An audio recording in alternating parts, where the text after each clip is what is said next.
Hello, I'm Jim Bellacera, and I want to welcome you to the show today. I'm sitting with Carolyn Byce, and yesterday I had a chance to actually meet you for the very first time, and we actually kind of did an interview, just because that's what I like to do. I like to get to know people, and I was so attracted to who you were and what made you Carolyn Byce. And what I really want to do in just a few brief moments here is kind of introduce you and let the audience know what makes you tick and why you're so driven. I mean, you're this calm, mild-mannered woman, but really, there's a tiger inside there. So let's talk about this tiger. What made you so driven to be successful and the desire to help people?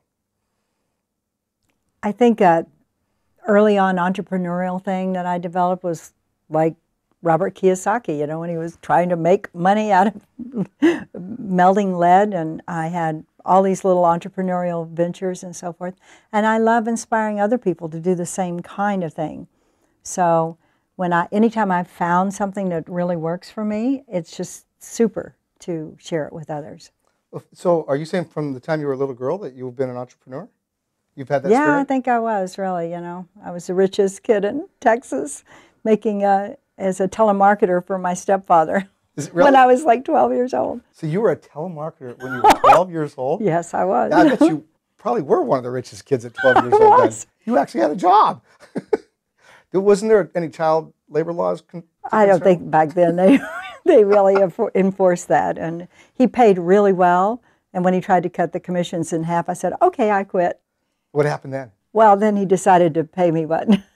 But I had them, pretty much pre-sold by the time he got to the front door. So he sold one whale of a lot of whatever it was. And it was the week of the product of the week. Wow. So it was fun. So at the age of 12, you were already really working with people. Yeah. Wow, that's pretty impressive. And you've carried that on throughout your whole life? Through my whole life. And I know there was a period in your life that you went into the real estate world. What caused you to go in the real estate world? Well, I guess it was probably just buying my own first home. 1969, and I saw this incredible thing. I ran a swim and racket club, and the salespeople would send their folks down to talk to me, and then go back up and buy. And so, actually, one of the salespeople that I bought a home from said, "You really should be in real estate." And I said, "Really? You think I could do that?" And so he encouraged me. And then when I got into the 3-week training class, it was Tommy Hopkins that was doing the teaching of that class, and so he and I became best friends, and he even loved it when I broke his record. You were best friends with Tommy Hopkins? Yes. Wow, that's impressive. Yes, and he was sitting there right beside me when I walked off with those 10 trophies for top production the first year. So. Wow. Wow. And he also couldn't quite believe it when I put them all in the garbage can about 5 years after that. I said, I don't need the trophies. Let me ask you a question. It's not about the trophies. You're right. It's not about the trophies. How did it feel, though, when you went from and discovered that you had it within you to become number one? How did that feel? Well, what I know, though, is we all have it within us. It's almost like a teleological pull. You just set your sights on that goal or that aspiration, and you let nothing waver between you. No matter what off-course thing it happens, you just say, okay, let's regroup here. And so would you say you were naive enough to believe that you could be number one? I don't think it started off that way. I didn't even set my sights to be in the, quote, $1 million club. Mm-hmm. But as I was racing up towards it, then I went, oh, well, let's go for it, Let's go for, not only that, but let's see if we can maybe get to 2. So you believed you could be. Absolutely. So you had a goal to be number one. Absolutely. Right on.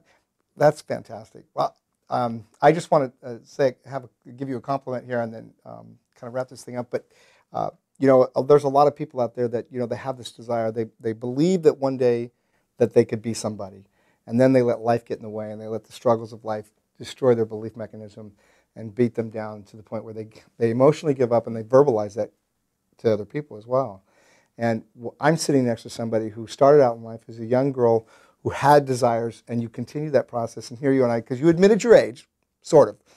We know. I've been around the planet 69 times. Okay, so because you admitted your age, I'm gonna go along with that. And you're still a dreamer, and you still believe in success and achieving. And I think that's just an awesome thing to sit down with somebody at 69 years of age, and saying, you know, I'm still excited about life. I want to thank you. Thank you.